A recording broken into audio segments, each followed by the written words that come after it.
This is the Fifth Estate winning headlines, your media police post. In this segment, we summarize some of the headlines that you might have missed this morning. But we also take a look at the political pieces that we call cartoons in this country. Today is the 22nd of August, 2019, and I am 2J. I am JM. And I am Miss K, your host. Again, in case you missed it, this is Winning Headlines. Let's take a look at today's headlines. Yes. The Star. How Kitani gave Linturi millions. The Standard. Kenyans return 25 billion shillings hidden in old banknotes. And Daily Nation. Uhuru Raila plan tour to rally support for BBI draft. Let's begin with this Linturi story. I think we should just flat out label The Star as a tabloid magazine. Absolutely. At this point, they deserve that. They did a seesaw between being an actual newspaper and being a tabloid. Just make up your mind. This is cheap drama. It is complete drama. I don't think that we as the public should be privy to the personal details of this couple as they go through their divorce or whatever it might be. But then again, I have a feeling at the same time that they want us to know. Right? And I also have a feeling that Kenyans want to know. So there's also a play in which the Star feeds our own desire to know the gory details of people's lives. I think as a policy, we toss it. Toss that. But we have a three-part criteria that we use to toss those headlines for you. We ask ourselves three questions. Is that headline topical or is it speculative? Is it repetitive or is it groundbreaking? And finally, is it thoughtful or just plain lazy? None of the above. Toss it. Uhuru Raila plan tour to rally support for BBI draft. Yes, so this story is about Uhuru and Raila, who are supposed to start campaigning for the BBI bill. They're starting a bit late, aren't they? Mizigo really has caught. But honestly, I think this is fake news. I don't think there have been any confirmations. No, none. As to whether this is happening or not. Yes. So I'm not quite sure this is. Then it falls in the realm of speculation. And for that reason, we toss that too. They're making it easy for us today. I know. Kenyans return 25 billion shillings hidden in old banknotes. Absolutely. We really have to applaud Kenyans here. The guy who withdrew 4 million from the bank account has returned it. Yes, you cannot find it now. He's returned it now. We had 210 billion shillings worth of 1,000 shilling notes. Yes. Right? And here they're telling us that 25B has come back into circulation. But that only represents about 11% of that 210 billion shillings. So what are you saying about this headline? So I'm saying, there's still a chance that there's still a lot of money out there. But the deadline is also not upon. Is it upon us? 2 months away? Yes. Yeah. 2 months away, which is actually still sufficient time for people to return we also money. noted, and I'll bring back something that we said when we discussed this the first time, when it was put out, that when we look at India, which tried to do this, tried to replace the currency, not all the currency comes back, one. Two, most of the currency that's out there is probably legitimate, and you may think that it's illegitimate. And then finally, the guys that you're trying to catch, the makers of fake notes, are on to you. They started making the fake notes with you when you were printing the new notes. Absolutely. Yeah, that's so very just true. Replacing. And you know what? I also think the CBK governor gave these people who have the illegal money or money hidden under mattresses a bit too much time. You should have narrowed the window a little bit so that they can really feel that pinch. And if they felt the pressure and the pinch, then they'll be able to shake up that and see where the chips everything fall. will be returned. Otherwise, I think it's a fantastic headline. But, I do like it. I feel like there's been a bit of silence as to what has been going on with the new notes. So I think I like the update. Okay, we can keep it as a winning headline. I think so. And we have a winning headline from The Standard. On to our next segment, the political pieces that we call cartoons in this country. Just like the headlines, we have a three-part criteria that we use to break them down for you. We ask ourselves three questions. Is the cartoon humorous or is it dry? Is it satirical or is it pessimistic? And finally, is it effective or just plain lazy? All right. Yes, so here we have The Star. Ozone.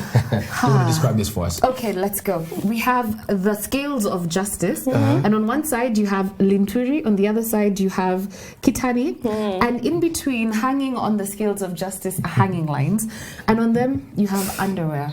Yeah, referencing the dirty laundry that they're airing about each other in great detail. But I do have to commend Ozone for not spelling it out there that they're airing their dirty laundry before the courts. I'm surprised he didn't do it. I actually like it. Ozone, what happened? Okay. So what do we do? Do we I think the parking bay, because it's Ozone, but he didn't do what he normally does. All right. Today you have to park him. All right. All right. Daily Nation. Daily Nation. Victor Ndula. Dola here has drawn Matiang'i playing chess. And checkers. And checkers. And the betting companies playing checkers, presumably. Yeah. Right? And this is all about the back and forth with the betting companies and the government. He's come really hard on them. But you can see that they're both puppets, so they're both being wound up. Yes, precisely. The presumption here that Matiang'i is an angel, I do not know if that is true. But then again, he is king of the morality police, right? Yes. Under the table is his foot. He's hiding a little pawn there, maybe suggesting that he has something under his sleeve. But I think he's very relaxed. He has no shoe on. Yeah. But I think the most important thing is that he's playing chess, but the betting companies are playing checkers. So I don't know if Ndula is suggesting that they're both playing different games. Different games, but also a hierarchy of games. That's very true. And the context here is that Matiang'i has reshuffled a few people there's a board for betting, right? And so he's really shifting things up in there so that it makes it difficult for betting companies to thrive. That is true. Interestingly, and note the color. This is your comment. Oh, yes. There's a Caucasian. I mean, we know that a majority of the holding for those for these betting companies is not in Kenya. It is actually abroad. But one thing I should say is that, a nation, as we've said before, cannot tax its way into prosperity. and much, as so said Winston Churchill, and much as Matiang'i is depicted as an angel here, really, I think what the government is doing is trying to get as much from Kenyans in terms of taxes as possible. But this is not the way to go about it. No, it's not. But we do also have to recall a cartoon from Ozone from a few months ago depicting a similar situation between Donald Trump and Kim Jong-un in relation to the nuclear struggles, So for that reason, I say we toss it. But how are we tossing this over that? I think we keep that in the parking bay and toss that one. You guys. Yes. Repeated cartoons. Sorry. Shame. Finally, who do we have? Correct. Gado. Okay, it's not there in the newspaper, but I will describe what we see. Gado here has drawn a FIFA chairman. He's a president, Gianni Infantino, who is saying we've taken care of the money while speaking to the media. Yep. But under his suit is something on his back, and it says racism. A tail. So I think the context here is that a lot of the FIFA football matches, there's a lot of racism that is ongoing, where the crowds will scream to the players, calling them monkeys, calling them animals. So I think the joke that Gado is trying to make here is that he's saying here we've taken care of the monkey. But we know that monkey is a derogatory term when referencing Africans. That is true. So he hasn't really taken care of it. And what he's also saying here is that the FIFA president is not really genuine about dealing with racism himself. In football himself. Precisely. I have to say that he took 2 steps forward yesterday. Today is just so-so. Yeah. And I think that when it comes to football commentary, like we've said in the past few days, we don't care. We're not a football analysis TV station. Toss it. Toss that. I guess by elimination, that gives us a winning cartoon from the Daily Nation. Absolutely. If you say so. And what is our final thought? Yes, today our final thought. Inspired by a book entitled The Kenyatta Succession by Joseph Karimi and Philip Ochieng, written in 1980, just 2 years after the passing of Jomo Kenyatta. Yes. So before we get into the book, I think that it's only apt that we give a little bit of biographical history of Jomo Kenyatta. We have been working towards the state days himself. The 41st anniversary of the passing of Jomo Kenyatta. Jomo Kenyatta was born Kamau Ngegi around 1891 and died 41 years ago today on August 22nd, 1978 at the age of 87. So Jomo interacted at a very early age with Europeans, that's what we're told. Yes. And at the age of 10 years old, he contracted jiggers. And he was sent to the Church of the Scotland Mission where they cured him. Yep. And he was so fascinated by these white people that he ran away from home and became a pupil at the school. And he paid his fees by working as a houseboy. So we move fast forward, he moves to Nairobi. And in August 1914, he was baptized as John Stone Kamau. So the Muzungus wanted to give him the name John, but he said, no, I want to be known as John Stone. So that is his first official name change. There are quite a few. So early on, we see that Jomo is fighting for the rights of Kenyans, and he joins the East African Association, which was started by Harry Thuku in 1921, and with one of the many purposes of recovering lost land that was taken away from Kikuyus by the British colony. Yes. Fast forward again. In 1928, he starts a magazine with the prime purpose of preaching self-improvement and toleration of the British government to Kikuyus, which I thought was quite an interesting thing for him to do. The magazine's name was Mugedhania. Exactly, right? Yeah. Yes. Again, in 1931, he goes to Britain and he manages to testify in front of the House of Commons for the return of Kikuyu land that was claimed by the British in 1932. So they refused to hear him, but eventually he does get to speak in front of them, and they agreed to offer compensation for some of the Kikuyus to give them back the land while still maintaining the separation of the highlands, which was maintained just for them. Interestingly, at that time when he was refused to be seen by the High Commissioner for the colonies, he wrote a very eloquent letter that was printed in the Times of London, in which he eloquently said the 5 issues that KCA was working for. One of them, the first one being the return of the land and security of tenure for the Africans who now then got the land. Exactly. So we see from a very early age or very early time that he is very passionate about activism, especially for Kikuyus, but moreover for Kenyans. So now we see that he goes to the Soviet Union and he spends 2 years in Moscow at the State University, and he traveled extensively through Europe. At some point he becomes a self-declared communist, and he then returns to the UK and attends the London School of Economics, and at this time he studies anthropology, and in 1938 his thesis is published, which we know now as Facing Mount Kenya. And it's a study on the traditional life of the Kikuyu, characterized by both an insight and a tinge of romanticism.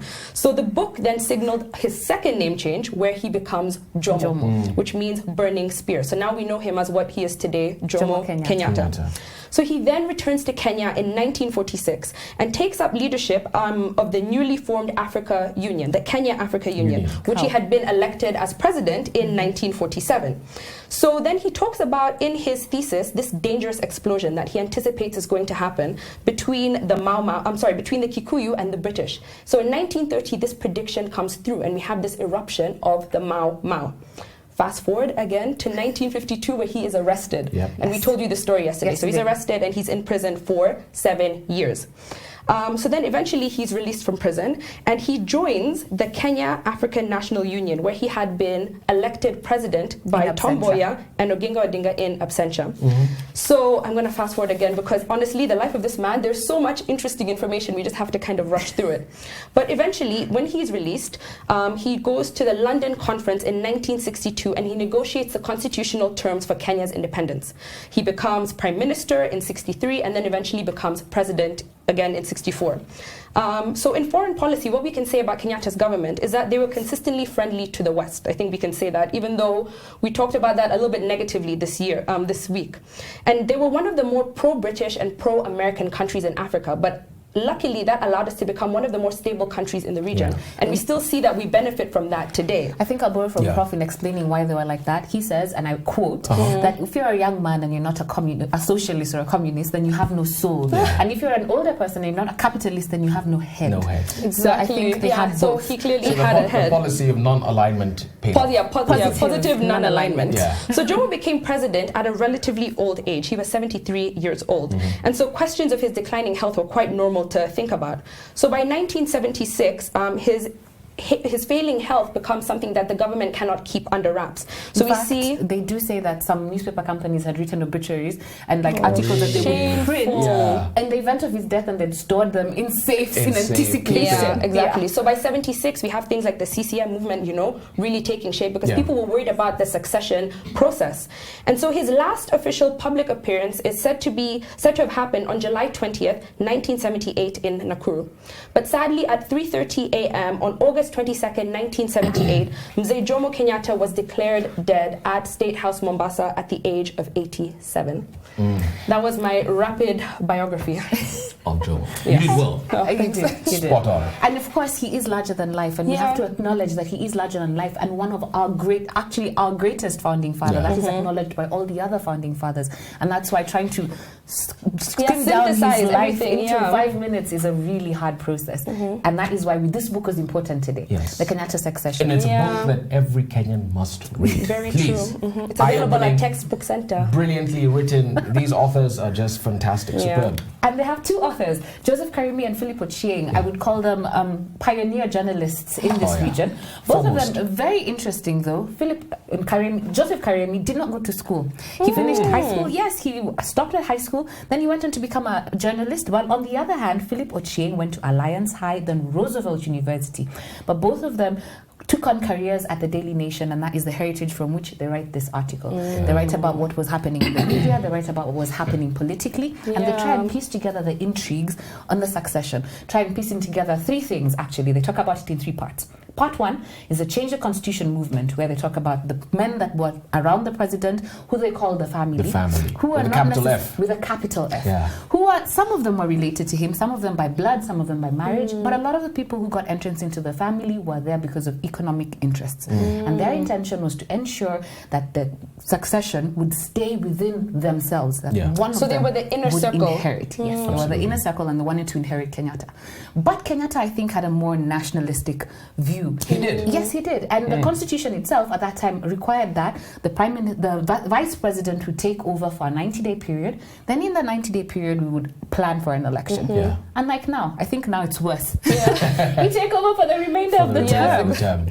So they wanted to ensure that whoever was vice president, at that time it was Moi, would not take on at all. But I think Kenyatta was secure in his succession plan, and he knew that if Moi took over, it was okay. His interests were secure, the national interests of the nation were secure. And that's why he continued with that plan and rejected the CCM movement. Part two was a struggle for institutions, and it speaks to Gema. I know we like saying that statement, but it was actually an association that began as a welfare association, but they asked questions. Was it a political party? Was it a party within KANU? What was Gema about?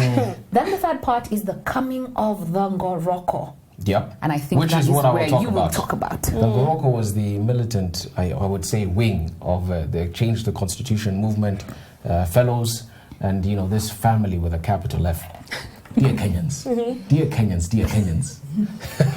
On this day, we not only commemorate Jomo's death, but we also recall just how much God loves this country. Amen. Because according to these authors, according to them, had Jomo died in Nakuru, had Mbiu Koinange been in Mombasa on the evening of Jomo's death, had Eliud Maheho not promptly informed Daniel Moi of the death of Jomo in 78, a bloody massacre was going to happen. So we are told, right? Similar to what Hitler did in the night of the Long Knives in Germany when he purged people from the party. So in the third part of this book, it begins by telling us about the Njonjo bombshell. So Njonjo rocks up to Parliament one day in October 1978. And he says that a private army had been constituted in Mzee's last years to acquire power for itself and determine succession, right?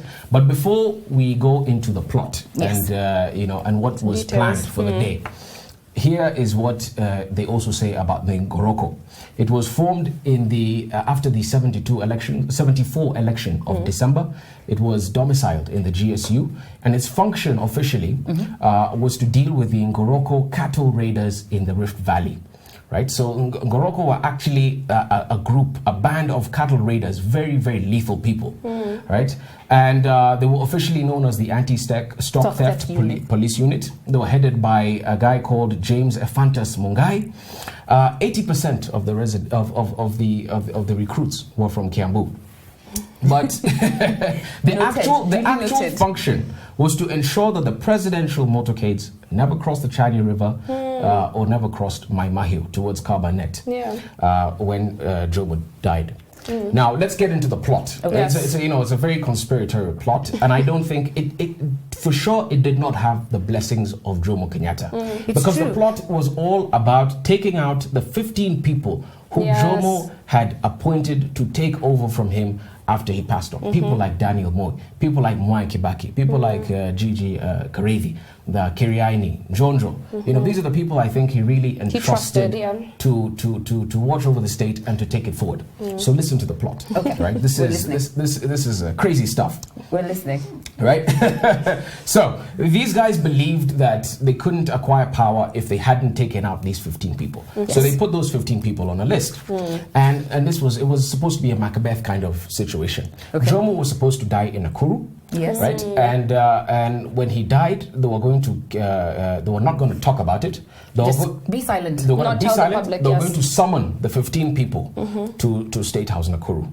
They were going to kill them, pop them, all the 15. Oh wow! Right, they were going to pop them, and then after that, they were going to pump bullets into Jomo's body. And then say in Lady Macbeth type of fashion, in the Macbeth book type of fashion, say that we were so furious that these 15 came here and they killed Jomo, and so we had to take them out. So the idea was now to take out the 15 and then take their bodies to some barracks somewhere in Nakuru and so on and so forth. That is how things would have happened. Had God not been on the side of Kenya. Had Jomo not died in Mombasa, if he had died in Nakuru, then we would have a different history. And here's the last point. On the day that he died, PC for Coast, Maheho, promptly informed Moi to leave Carbonet immediately. Pronto. Moi left Carbonet at 4:15 a.m. By 4:45 a.m., 30 minutes later, he was in Nairobi. No, 4:45. The roadblocks all around Nakuru. People getting in and out. Nobody could get in or out of the town. Right? Moi just escaped by a whisker. So we are told in this book. And I think that this book comes closest to what actually happened, because those machinations, the things that we imagine, is actually what happened, and those intrigues are very real to the succession that happened in that era. And I have to commend Mahehu for this reason. I think he knew that he had to ensure that the succession happened as it was meant to, because he'd once gone to see Kenyatta to ask him, these guys, the Change the Constitution movement, wanted to host a meeting in Mombasa, in his region, and he came to ask Kenyatta, should I allow them to do this? What do you think I should do? And Kenyatta gave a statement that everyone always quotes. It was a Kikuyu proverb in which she said, these people are stupid. You do not show a cow the knife that you're going to use to kill it and hope it will do nothing. So I think that he took that to mean that Kenyatta was against this and he should block the meeting, and therefore he understood that this is what Kenyatta's will was. If that was his will, I will ensure it happens. He was a good midwife. He is a midwife we ought to really praise. Honestly, it's true. The story of this country would have been completely different. Actually, I think it's impossible for us to underestimate what an impact this man had on this country. I think even just looking at his life and the way that he fought battles that a lot of people would not have had the energy or the bravery to do. I think it's something very commendable, and I think that it's great that we have this day where we're able to appreciate him, and this week as well. This is Winning Headlines. Today we had a winning headline from The Standard and a winning cartoon from Victor Dula of The Daily Nation. Don't forget to subscribe to our YouTube channel, and you can look for us on your TV screens. We are there on Star Times, GoTV and Pang free to air. Also noting, we have been working towards this episode. Today is the 41st anniversary of the passing of Jomo Kenyatta, and we have a documentary that is going to air right after Winning Headlines at 9:30 called The Day Jomo Died. If you're watching us on YouTube, just look for it on our channel. We'll be sure to post it. Have a great day and see you tomorrow.